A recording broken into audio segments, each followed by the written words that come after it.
Чей холодильник? Коммунальный. Для меня местечко не найдется. Сколько угодно. А ругаться не будут? Да нет. Он уже год как не работает.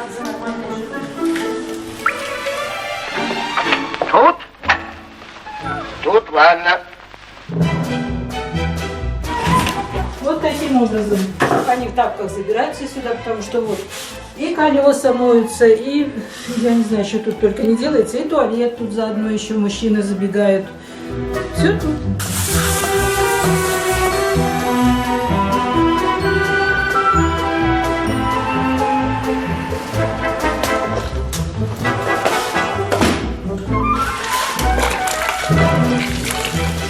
Если бы вы знали, что здесь было, это мать моя честная, это вообще ужас один, что было. Все здесь, это вообще ужас было. И вот это все тоже я убрала.